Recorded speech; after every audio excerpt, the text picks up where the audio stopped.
On October 10th, students from 3 different schools from 3 different states converged on the High Line in New York City for an arts education project, the first of its kind.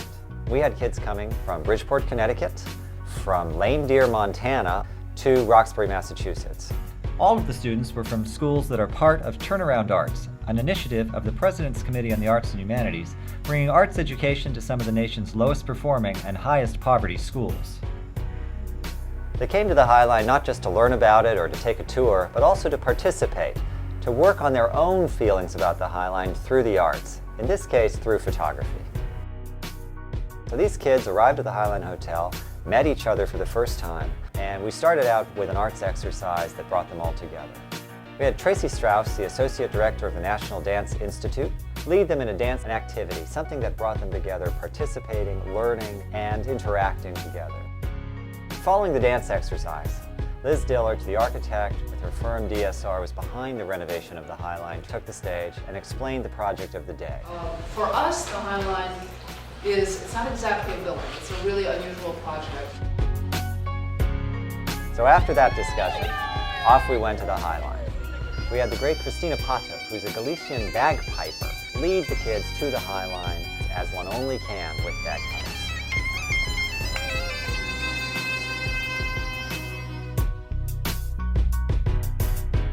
One of the great things about the High Line is that people's apartments sometimes are right next to the High Line itself. You're really in close proximity to the way people live. And as we walked along, suddenly we heard the sound of this beautiful opera singer.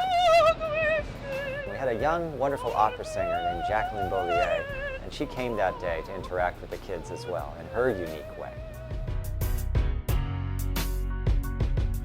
So each kid would get a camera, the same camera, 10 pictures, and out of those 10 pictures, 3. So they're going to become photographers and curators, and then they're going to have to share with their colleagues why those pictures. Really, the question was, what's your High Line? The choices the kids started to make with their photos were remarkable, because it was clear that they chose with care. And then in their descriptions, in which they tried to share their own personal emotional feeling about being on the High Line. I chose that picture because I was going for a theme that it divides 2 worlds, such as the working world and relaxation, since you brought a park here, right? And I chose that one because it takes the old train tracks and it uses them for a purpose that they weren't meant to be used for.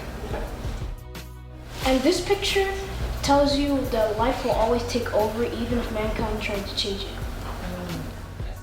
Taking pictures was a great experience because you get to remember things from your past. It feels good to remember. The neighborhood that I live in isn't that so safe. My mom doesn't really want me to go around exploring and stuff, but coming here was a great opportunity to be able to go out and see a different world through a different type of view.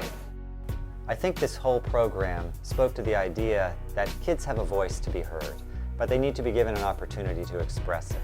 And given a specific challenge is a great opportunity for them to learn how to actually make choices and how to give voice to their own feelings and opinions.